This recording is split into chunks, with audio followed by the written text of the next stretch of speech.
Dan buasnya anjing itu adalah seperti kerasnya dan berkuasanya kemarahan. Kita bermohon kepada Allah akan taufik yang baik dengan kasih sayangnya. Penjelasan, kehususan hati insan. Ketahuilah, bahwa sejumlah apa yang telah kami sebutkan itu, telah dianugerahkan oleh Allah kepada semua hewan, selain dari anak Adam. Karena, hewan pun mempunyai nafsu syahwat, kemarahan, panca indera yang zahir dan yang batin. Sehingga seekor kambing yang melihat serigala dengan matanya, maka ia tahu dengan hatinya akan permusuhannya dengan serigala itu. Lalu larilah ia daripadanya. Maka yang demikian itu, adalah pengetahuan batin, al-idrakul batin. Maka marilah kami sebutkan yang khusus hati manusia dengan itu. Dan karenanya, besarlah kehormatan manusia dan berhak untuk dekat dengan Allah Ta'ala. Yaitu, kembali kepada ilmu dan kemauan, iradah. Ilmu, ialah, mengetahui segala urusan dunia dan akhirat serta segala hakikat makna yang berhubungan dengan akal, hakaik akliyah. Ini semuanya adalah urusan di luar yang dirasakan dengan panca indera. Dan hewan tidak bersekutu dengan manusia padanya. Bahkan segala pengetahuan yang meliputi keseluruhan, yang laruri, pengetahuan mudah tanpa memerlukan pemikiran, adalah hal-hal yang khusus bagi akal. Karena manusia menetapkan, bahwa tidak tergambar pada pikiran, orang seorang berada pada dua tempat pada satu keadaan. Dan ketetapan ini berlaku kepada semua orang. Sebagai dimaklumi, bahwa tidak dapat diketahui dengan panca indera, selain oleh sebahagian orang. Maka menetapkannya kepada semua orang, adalah melebihi dari apa yang dapat diketahui oleh panca indera. Apabila ini telah dipahami pada ilmu zahir laruri, pengetahuan mudah tanpa memerlukan pemikiran, maka lebih terang lagi pada ilmu nadari, yang merupakan teori-teori, memerlukan kepada dalil. Tentang kemauan, sesungguhnya apabila dapat diketahui dengan akal, akan akibatnya sesuatu dan jalan memperbaikinya, niscaya tergeraklah daripadanya keinginan untuk memperbaiki, mencari sebab-sebabnya dan berkemauan untuk yang demikian. Dan yang demikian itu, selain dari kemauan nafsu syahwat dan kemauan hewan. Bahkan adalah berlawanan dengan nafsu syahwat. Karena nafsu syahwat, keinginan, itu lari dari berbetik dan berbekam, sedang akal menghendaki, meminta dan menyerahkan harta untuk yang demikian. Nafsu syahwat itu condong kepada makanan-makanan enak pada waktu sakit. Dan orang yang berakal memperoleh pada dirinya menolaknya. Dan yang demikian itu bukanlah penolakan nafsu syahwat. Jikalau dijadikan oleh Allah, akal yang mengetahui akibat segala hal dan tidak dijadikannya pembangkit ini, yang menggerakkan semua anggota, menurut ketetapan akal, niscaya dengan sebenarnya ketetapan, hukum, akal itu lenyap, hilang. Jadi, hati insan itu terkhusus dengan ilmu dan kemauan, yang terlepas hewan yang lain daripadanya. Bahkan juga anak kecil, terlepas daripadanya pada permulaan lahirnya. Dan baru datang yang demikian itu, sesudah dewasa, balik. Adapun nafsu syahwat, kemarahan dan panca indera zahiriyah dan batiniyah, maka sesungguhnya itu terdapat pada anak kecil. Kemudian pada memperoleh ilmu pengetahuan ini, anak kecil itu mempunyai dua tingkat. Tingkat pertama, bahwa hatinya anak kecil itu melengkapi kepada ilmu laruri, pengetahuan mudah tanpa memerlukan pemikiran, pertama yang lain. Seperti, ilmu tentang mustahilnya segala hal yang mustahil dan jawaznya segala yang jawaz, dari awal waktu sampai tersisa kadar waktu, yang zahiriyah. Maka adalah ilmu nadariyah, peraturan agama, itu tidak berhasil pada tingkat ini, kecuali bahwa ia telah menjadi kemungkinan, yang dekat kemungkinannya dan dekat keberhasilannya. Adalah keadaan anak kecil itu, dengan dihubungkan kepada ilmu pengetahuan, seperti halnya seorang penulis, yang tidak mengenal dari hal penulisan, selain tinta, pena dan huruf-huruf tunggal yang tidak bersusun. Ia sudah mendekati kepada penulisan. Dan belum lagi sampai ke sana. Tingkat kedua, bahwa berhasil bagi anak kecil itu ilmu pengetahuan yang diusahakan dengan pengalaman dan pemikiran. Maka ilmu pengetahuan itu adalah seperti simpanan padanya. Kalau ia mau, niscaya ia kembali kepadanya. Dan halnya itu sama dengan halnya orang yang pandai menulis. Karena dikatakan kepadanya, penulis, walaupun ia tidak langsung menulis, disebabkan kemampuannya kepada penulisan itu. Inilah tujuan penghabisan derajat insaniah. Akan tetapi pada derajat ini terdapat tingkat-tingkat yang tak terhingga jumlahnya, yang berlebih kurang manusia padanya, disebabkan banyak dan sedikitnya pengetahuan memperolehnya. Karena sebahagian hati berhasil ilmu pengetahuan itu, dengan ilham ketuhanan, di atas jalan mendatangkannya, mubada'ah, dan membukakannya, diminta untuk mengetahuinya saja. Dan sebahagian mereka, memperolehnya dengan jalan belajar dan usaha. Kadang-kadang segera berhasil dan kadang-kadang lambat berhasil. Pada makam, kedudukan, ini, berbeda-bedalah tingkat para ulama, hukama, para ahli hikmat atau filosof, nabi-nabi dan wali-wali. Maka tingkat meningginya tidak terhingga padanya. Karena ilmu Allah tidak berkesudahan. Dan tingkat yang tertinggi, ialah tingkat nabi, yang terbuka baginya tiap-tiap makna atau yang terbanyak dari makna itu, tanpa usaha dan pemberatan diri. Akan tetapi dengan pembukaan ketuhanan dalam waktu yang sangat segera. Dengan kebahagiaan ini, seorang hamba Allah mendekati Allah, dengan arti, hakikat, makna dan sifat. Tidak dengan tempat dan jarak jauhnya. Tempat pendakian tingkat-tingkat ini, ialah tempat-tempat orang yang berjalan kepada Allah Ta'ala. Dan tak ada hingganya tempat-tempat itu. Sesungguhnya masing-masing orang yang berjalan itu, tahu akan tempatnya yang menyampaikannya dalam perjalanannya. Maka ia mengetahui tempat itu dan mengetahui tempat-tempat di belakangnya. Adapun yang di hadapannya, maka tidaklah sampai hakikat makna pengetahuannya. Akan tetapi kadang-kadang ia membenarkan yang di hadapan itu, karena beriman kepada yang gaib, sebagaimana kita beriman kepada kenabian dan nabi. Dan membenarkan adanya. Akan tetapi tiada yang mengetahui hakikat makna kenabian, selain nabi sendiri. Sebagaimana anak dalam kandungan, janin, tiada mengetahui keadaan anak kecil. Dan anak kecil tiada mengetahui keadaan anak yang akan dewasa, al-mumayyiz, dan pengetahuan daruri, pengetahuan mudah tanpa memerlukan pemikiran, yang terbuka baginya. Anak yang akan dewasa tiada mengetahui keadaan orang yang berakal dan pengetahuan nadari, ilmu yang memerlukan pemikiran, yang diusahakannya.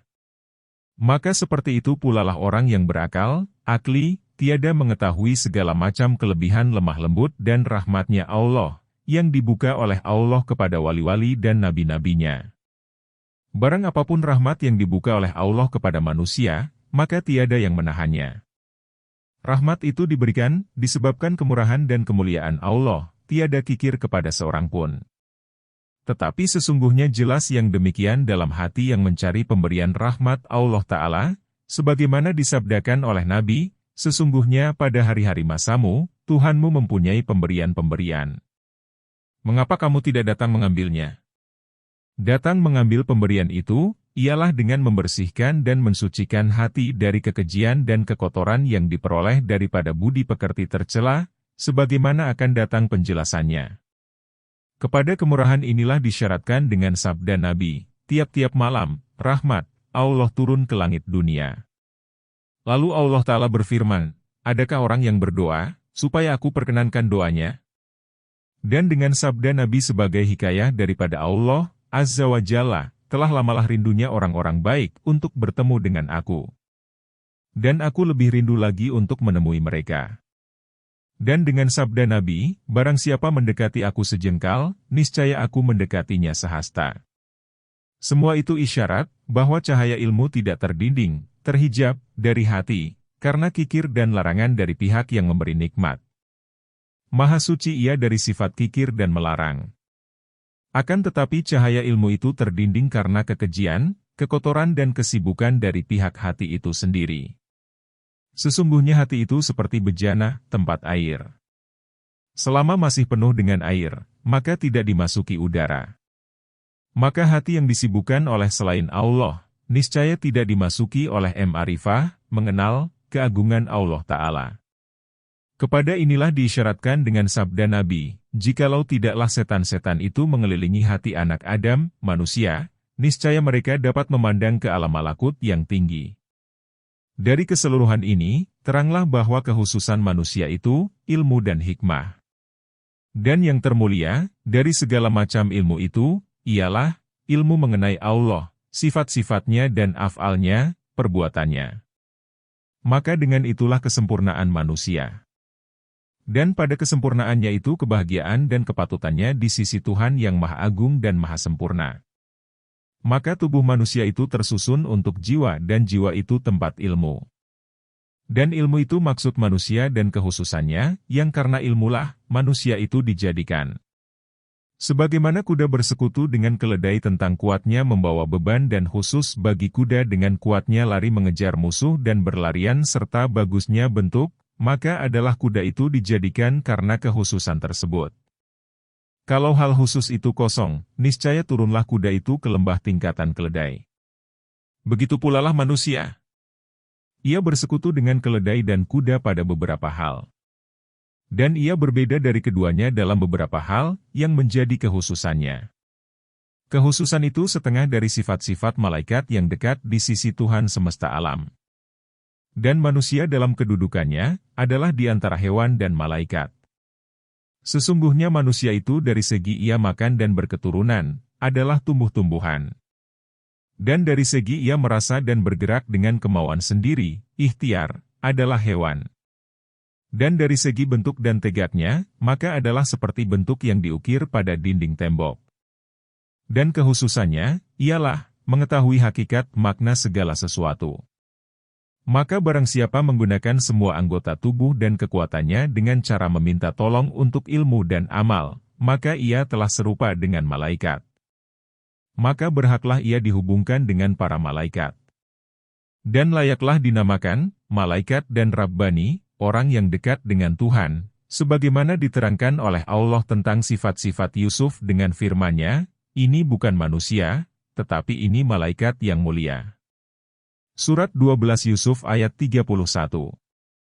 Barang siapa berbuat dengan kemauannya untuk menuruti kesenangan badaniah, ia makan seperti hewan makan, maka ia telah turun ke lembah yang sejajar dengan hewan. Ia menjadi bebal seperti sapi atau rakus seperti babi, atau menjilat seperti anjing atau kucing, atau pendengki seperti unta, atau takabur seperti harimau atau penipu seperti pelanduk atau mengumpulkan sifat-sifat tadi semuanya, seperti setan durhaka. Tiap-tiap anggota tubuh dan panca indera manusia dapat dan mungkin diminta tolong untuk menempuh jalan yang akan menyampaikan kepada Allah Ta'ala. Sebagaimana akan datang penjelasan sebahagian daripadanya pada Kitab Syukur. Barang siapa menggunakan anggota tubuh dan panca inderanya pada jalan sampai kepada Allah, maka ia memperoleh kemenangan. Dan barang siapa berpaling daripadanya, maka merugi dan kecewa. Keseluruhan kebahagiaan pada yang demikian, ialah bahwa menjadikan bertemu dengan Allah Ta'ala itu tujuannya. Negeri akhirat itu tempat ketetapannya. Dunia itu tempat tinggalnya. Tubuhnya itu kendaraannya. Dan anggota badannya itu pelayan-pelayannya. Maka tetaplah ia, yakni, yang mengetahui dari manusia itu, dalam hati yang berada di tengah-tengah kerajaannya, seperti raja. Berlakulah kekuatan hayalan, imajinasi, yang tersimpan pada depan otak, sebagai pengurus posnya. Karena semua berita yang diketahui dengan panca indera, terkumpul padanya. Berlakulah kekuatan penjaga yang tempatnya di ujung otak, sebagai penjaga gudangnya. Berlakulah lidah sebagai juru bahasanya. Berlakulah anggota badan yang bergerak, sebagai juru tulis-juru-tulisnya. Dan berlakulah panca indera yang 5 sebagai mata-matanya. Maka ia mewakilkan kepada masing-masing panca indera itu, menyampaikan berita-berita yang terjadi dari semua penjuru. Ia mewakilkan kepada mata, mengenai dunia warna. Kepada pendengaran, mengenai dunia suara. Kepada penciuman, mengenai dunia bau-bauan. Dan begitulah pula yang lain-lain. Semuanya mempunyai berita yang dipetiknya dari dunia-dunia itu. Dan disampaikannya kepada kekuatan hayalan, yang seolah-olah ia seperti pengurus pos. Dan pengurus pos itu menyerahkannya kepada penjaga gudang. Dialah yang menjaga. Oleh pengurus gudang itu, disampaikannya kepada raja. Lalu raja itu mengambil apa yang diperlukannya pada mengatur kerajaannya dan menyempurnakan perjalanannya yang menjadi tujuannya. dan mencegah musuhnya yang membahayakan dan menolak perampok-perampok di jalanan. Apabila manusia itu telah berbuat demikian, niscaya ia memperoleh taufik, berbahagia dan bersyukur kepada nikmat Allah. Apabila ia kosong dari keseluruhannya ini atau dipergunakannya, akan tetapi untuk memelihara musuhnya, yaitu nafsu syahwat, kemarahan dan hal-hal lain yang segera keuntungannya atau pada pembangunan jalannya, tidak pembangunan tempat tinggalnya, karena dunia itu jalan yang dilaluinya, sedang tanah air dan tempat ketetapannya, ialah akhirat. Niscaya orang tersebut memperoleh kehinaan, celaka, mengingkari nikmat Allah, menyia-nyiakan tentara Allah Ta'ala, menolong musuh-musuh Allah dan menghina barisan Allah. Maka berhaklah ia dikutuk dan dijauhkan dari rahmat Allah di dunia dan di akhirat. Kita berlindung dengan Allah dari yang demikian. Dengan contoh yang kami kemukakan tadi, diisyaratkan oleh Ka'abul Ahbar, di mana ia berkata, aku datang kepada Aisyah lalu aku berkata, manusia, dua matanya itu pemberi petunjuk. Kedua telinganya itu corong. Lidahnya itu juru bahasa. Kedua tangannya itu sayap. Kedua kakinya itu pos. Dan hatinya itu raja. Apabila raja itu baik, niscaya baiklah tentara-tentaranya.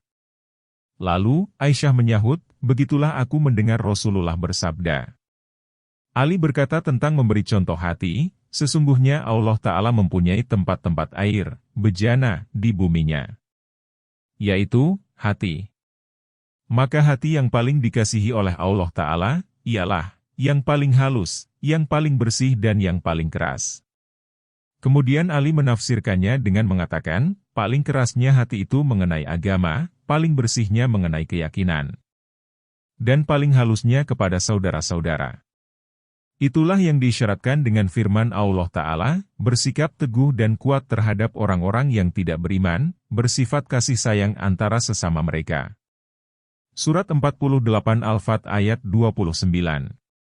Firman Allah Ta'ala, perumpamaan cahaya Tuhan itu sebagai sebuah lobang, yang di dalamnya pelita. Surat 24 An-Nur ayat 35.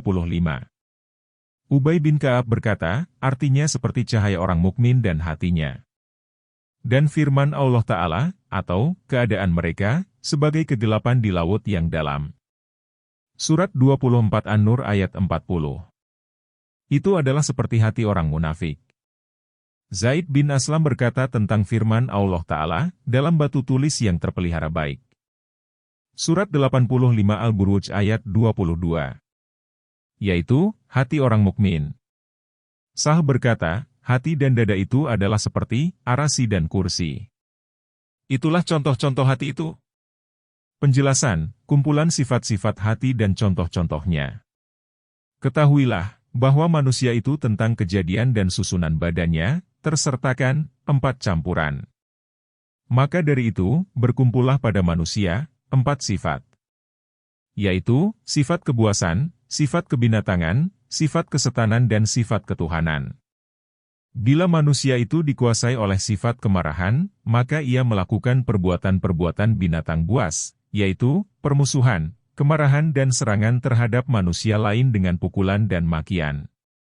Sekiranya manusia itu dikuasai oleh nafsu syahwat, maka ia melakukan perbuatan-perbuatan hewan. Yaitu, kerakusan, kelobaan, kesangatan nafsu syahwat dan lain-lain. Sekiranya manusia itu ada pada dirinya urusan ketuhanan, amrun rabbaniun, sebagaimana difirmankan oleh Allah Ta'ala, jawablah, ruh itu termasuk urusan Tuhanku. Surat 17 Al-Isra, ayat 85, maka manusia itu mendakwakan bagi dirinya sifat rububiyah, sifat ketuhanan.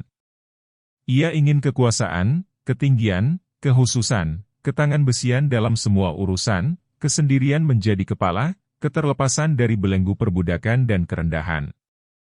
Ia ingin mengetahui semua ilmu. Bahkan mendakwakan dirinya mempunyai ilmu, ma'rifah, artinya ilmu mengenal Allah, dan menguasai hakikat, makna segala urusan. Ia senang apabila dikatakan berilmu dan susah apabila disebutkan bodoh. Mengetahui semua hakikat, makna dan menguasai dengan paksaan terhadap semua makhluk itu, termasuk sifat ketuhanan. Dan pada manusia ada keinginan kepada yang demikian.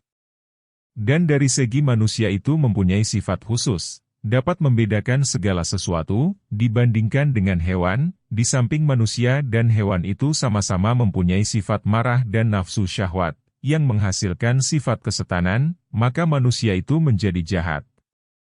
Ia menggunakan sifat dapat membedakan segala sesuatu, untuk memikirkan cara-cara kejahatan. Dan ia sampai kepada maksud dengan tipuan, helah dan tipu daya. Dan ia lahirkan kejahatan dalam bentuk tontonan kebajikan. Inilah budi pekerti setan-setan. Pada semua manusia terdapat campuran pokok-pokok yang 4 ini.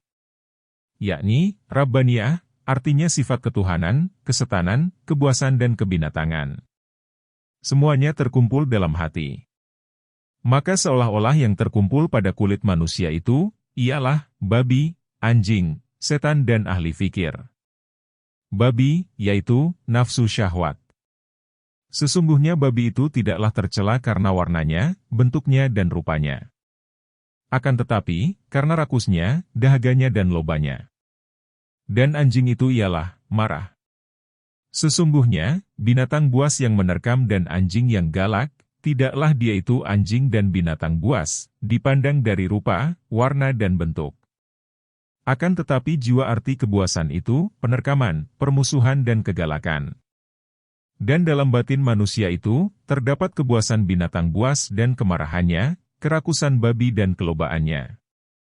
Maka babi itu, dengan sifat kelobaan, mengajak kepada kekejian dan kemungkaran. Dan binatang buas itu, dengan sifat kemarahan, mengajak kepada kezaliman dan menyakitkan orang. Dan setan itu selalu menggerakkan nafsu syahwat babi dan kemarahan binatang buas. Dan digerakkannya yang satu dengan yang lain. Dan baguslah bagi babi dan binatang buas itu apa yang menjadi sifat nalurinya. Ahli fikir, ahli hikmat, yang menjadi contoh bagi akal itu, disuruh untuk menolak godaan dan tipuan setan, dengan membuka tipuannya dengan pandangan hati yang tembus dan cahayanya yang cemerlang terang. Dan memecahkan kerakusan babi itu, dengan penguasaan anjing atas babi itu. Karena dengan kemarahan, dapat dipecahkan bergelagaknya nafsu syahwat. Dan ditolak kegalakan anjing dengan penguasaan babi atas anjing. Dan dijadikan anjing itu, terpaksa tunduk di bawah kebijaksanaan babi. Kalau diperbuat yang demikian dan dikuasainya, maka luruslah urusan dan lahirlah keadilan dalam kerajaan tubuh. Dan berjalanlah semua di atas jalan yang lurus. Dan jikalau lemah daripada memaksakannya, maka mereka itu yang memaksakannya dan mempergunakannya. Lalu senantiasalah memikirkan daya upaya dan menghaluskan pemikiran, untuk mengenyangkan babi dan menyenangkan anjing. Maka selalulah ia menyembah anjing dan babi. Inilah keadaan kebanyakan manusia, manakala kebanyakan cita-cita mereka itu perut, kemaluan dan berlomba-lomba dengan musuh. Yang heran, bahwa ia menantang kepada penyembah-penyembah berhala, akan penyembahan mereka itu kepada batu. Jikalau terbuka tutup daripadanya, dibukakan keadaannya yang sebenarnya dan diberi contoh kepadanya akan hakikat, makna keadaannya itu, sebagaimana diberi contoh kepada orang-orang yang memperoleh mukasyafah, diminta untuk mengetahuinya saja, terbuka hijab. Ada kalanya dalam tidur atau pada waktu jaga, niscaya ia melihat akan dirinya, patuh di hadapan babi. Sekali ia sujud kepada babi itu. Dan pada kali yang lain, ia ruku kepadanya. Menunggu petunjuk dan perintahnya. Maka manakala babi itu bergerak untuk meminta sesuatu dari keinginannya, niscaya dengan cepat ia bangun untuk melayani dan mendatangkan keinginan babi itu. Atau ia melihat akan dirinya patuh di hadapan anjing galak, menyembah anjing itu. Patuh dan mendengar apa yang dikehendaki dan diminta oleh anjing tadi. Memutar pikiran dengan daya upaya untuk sampai kepada mematuhinya. Dengan demikian, ia berusaha menyenangkan setannya. Sesungguhnya ia yang menggerakkan babi dan membangunkan anjing. Ia yang membangunkan anjing dan babi itu untuk melayani setan. Maka dari segi ini, ia menyembah setan, dengan menyembah anjing dan babi. Maka hendaklah semua hamba Allah itu memperhatikan geraknya, dan tetapnya, diamnya dan bicaranya, tegaknya dan duduknya. Dan hendaklah ia memandang dengan mata hati.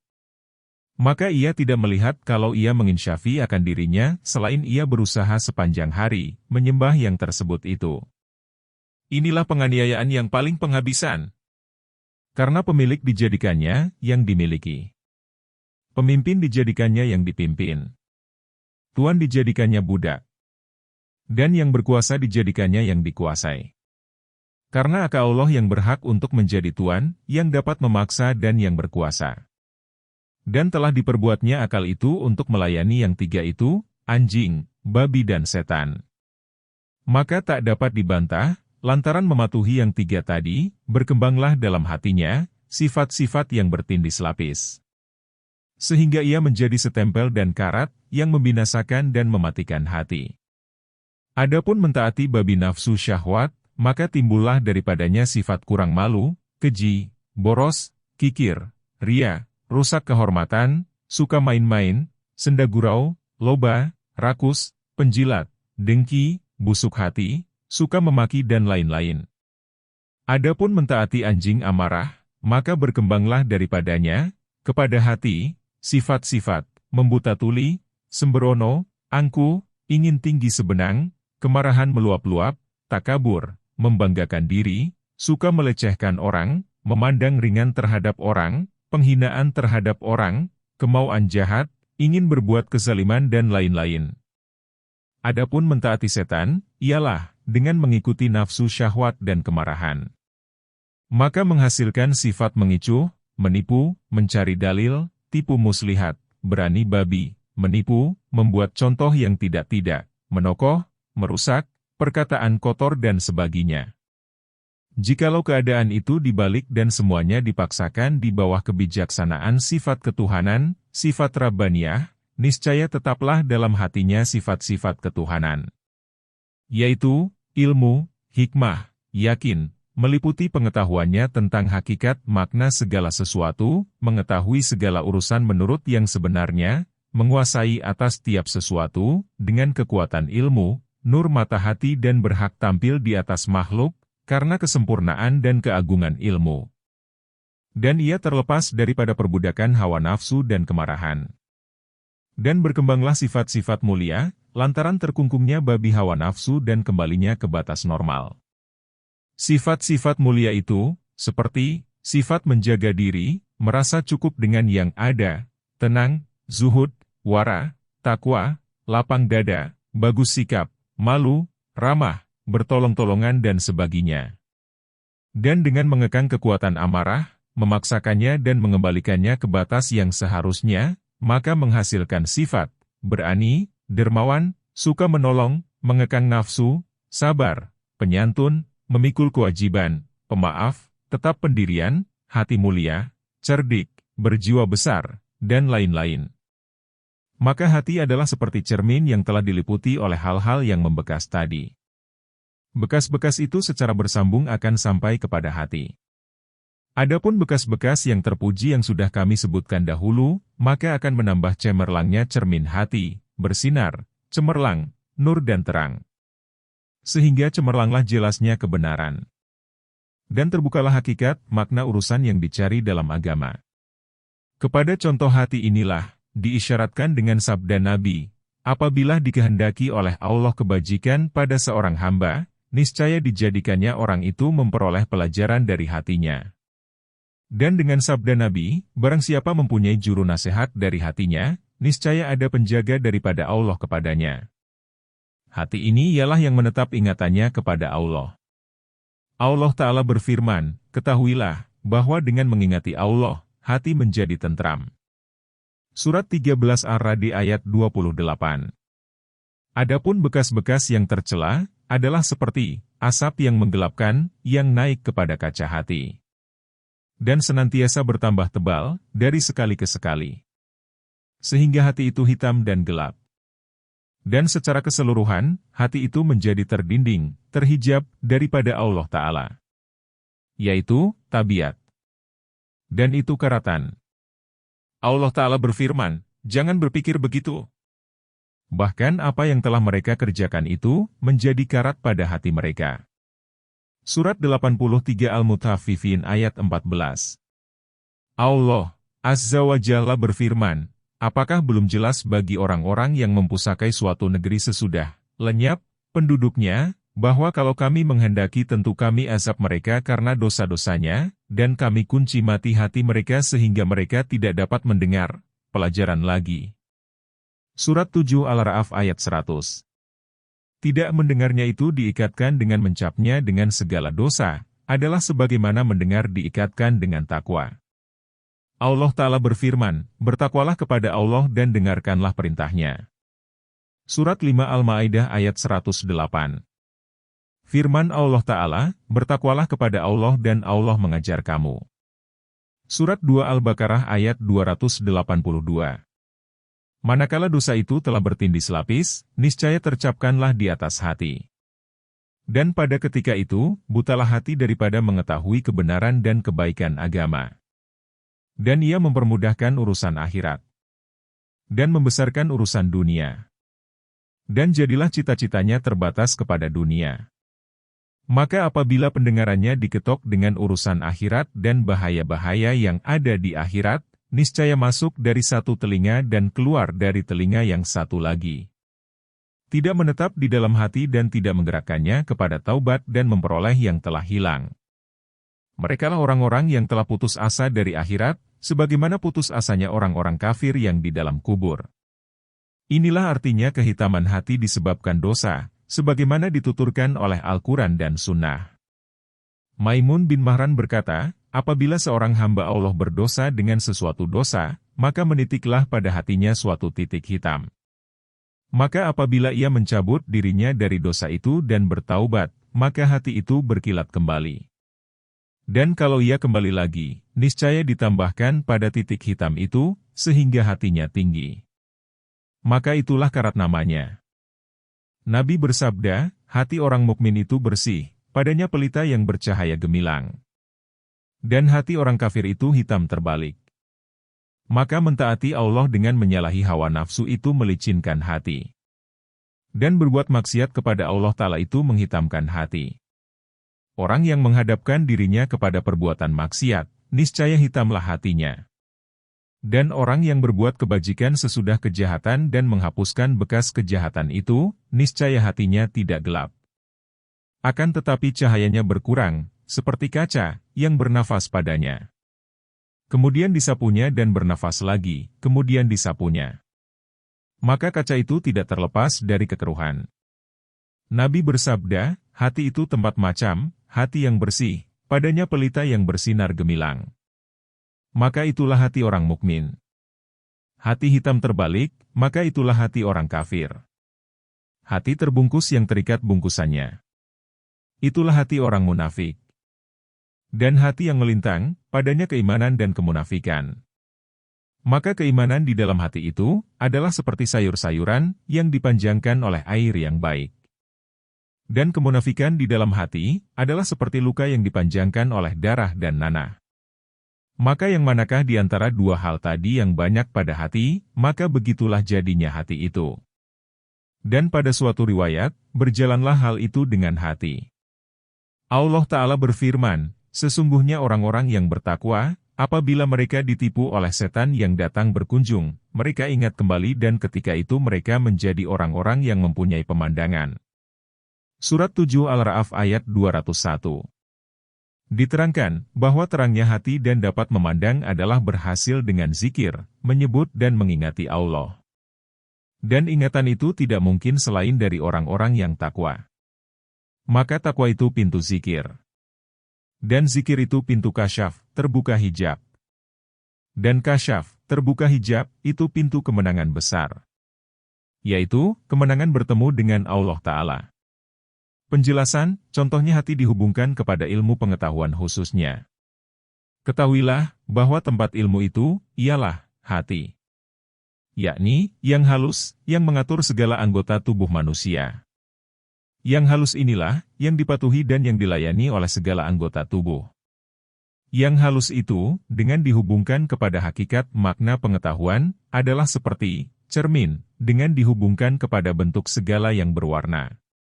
Maka sebagaimana yang berwarna itu mempunyai bentuk dan keadaan bentuk itu melekat pada cermin dan terdapat pada cermin, seperti demikian pula, masing-masing pengetahuan yang diketahui itu, mempunyai hakikat makna.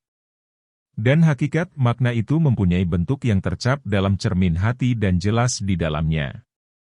Sebagaimana cermin itu lain dan bentuk segala sesuatu itu lain dan hasil bentuknya dalam cermin itu lain pula, maka itu menjadi tiga hal. Maka demikian pulalah di sini, terdapat tiga hal, hati, hakikat makna segala sesuatu dan hasil hakikat makna itu sendiri dalam hati dan beradanya di dalam hati. Maka orang yang berilmu itu adalah ibarat hati, di mana keadaan hakikat makna segala sesuatu bertempat di dalamnya.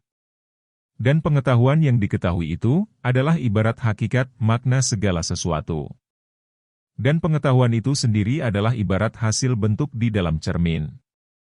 Sebagaimana genggaman umpamanya memerlukan adanya penggenggam, seperti tangan dan yang digenggam, seperti pedang dan hubungan di antara pedang dan tangan, dengan berhasilnya pedang itu di dalam tangan dan dinamakan genggaman. Maka begitu pulalah sampainya keadaan ilmu yang diketahui kepada hati, yang dinamakan pengetahuan. Sesungguhnya hakikat makna itu ada dan hati itu ada. Dan tidaklah ilmu itu sudah berhasil. Karena ilmu itu ibarat daripada sampainya makna kepada hati. Sebagaimana pedang itu ada dan tangan itu ada. Dan tidaklah nama genggaman dan pengambilan itu sudah berhasil. Karena tidak adanya pedang itu di dalam tangan. Ya, genggaman itu adalah ibarat daripada berhasilnya pedang itu sendiri dalam tangan. Dan ilmu yang diketahui itu sendiri tidak berhasil di dalam hati. Orang yang mengetahui api, tidaklah api itu sendiri berada dalam hatinya. Akan tetapi yang ada, ialah batasnya dan hakikat maknanya yang sesuai dengan bentuknya. Maka mencontohkannya dengan cermin, adalah lebih utama. Karena diri manusia itu tidak ada dalam cermin. Yang ada, ialah keadaan yang bersesuaian dengan manusia itu. Begitu pula adanya keadaan yang bersesuaian dengan hakikat makna pengetahuan di dalam hati, yang dinamakan ilmu. Dan sebagaimana cermin, tidak menampak padanya bentuk sesuatu, disebabkan oleh 5 hal. Pertama, kurang bentuknya, seperti zat besi, sebelum dirobah, dibentuk dan dikilatkan. Kedua, karena buruk, berkarat dan kotornya, walaupun bentuknya sempurna. Ketiga, karena dipindahkan arah barang itu ke arah yang lain, sebagaimana apabila bentuk itu di belakang cermin. Keempat, karena dinding, hijab, yang terletak di antara cermin dan bentuk barangnya. Kelima, tidak diketahui arah, yang padanya bentuk barang yang dimaksud. Sehingga sukar disebabkannya, untuk dihadapkan arah bentuk barang itu dengan arah cermin. Maka seperti itu pula hati, adalah cermin yang disediakan untuk menampakkan padanya hakikat makna kebenaran dalam segala hal. Dan sesungguhnya hati itu kosong dari pengetahuan, di mana kekosongan itu terjadi, disebabkan oleh sebab yang 5 ini. Pertama, kekurangan pada hati itu sendiri, seperti hati anak-anak. Maka tidak menampak padanya pengetahuan, karena kekurangannya. Kedua, karena kekotoran perbuatan maksiat dan keji yang bertindih lapis di atas wajah hati, lantaran banyaknya hawa nafsu. Sesungguhnya yang demikian itu, mencegah bersih dan cemerlangnya hati. Lalu tercegahlah lahir kebenaran padanya, karena kegelapan dan ketindih lapisannya. Dan kepadanyalah isyarat dengan sabda Nabi, barang siapa mengerjakan dosa, niscaya ia diceraikan oleh akal, yang tidak akan kembali lagi kepadanya untuk selama-lamanya. Artinya, terdapat kekotoran pada hatinya, yang tidak akan hilang bekasnya. Karena tujuannya, bahwa diikutkannya dosa itu dengan kebaikan, yang akan tersapu dosa itu dengan kebaikan tersebut. Kalau ia mengerjakan kebaikan dan tidak didahului oleh kejahatan, niscaya sudah pasti bertambahlah kecemerlangan hati.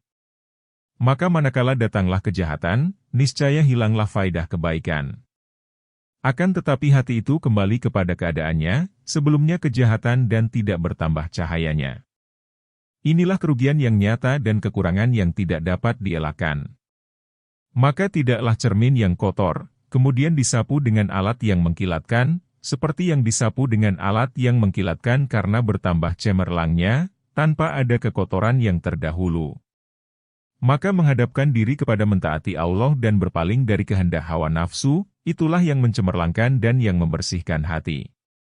Karena itulah, Allah Ta'ala berfirman, dan orang-orang yang berjuang dalam urusan kami, niscaya akan kami tunjukkan kepada jalan kami. Surat 29 Al-Ankabut ayat 69. Nabi bersabda, barang siapa mengamalkan, melaksanakan, apa yang telah diketahuinya, niscaya diberi pusaka oleh Allah kepadanya akan pengetahuan yang belum diketahuinya.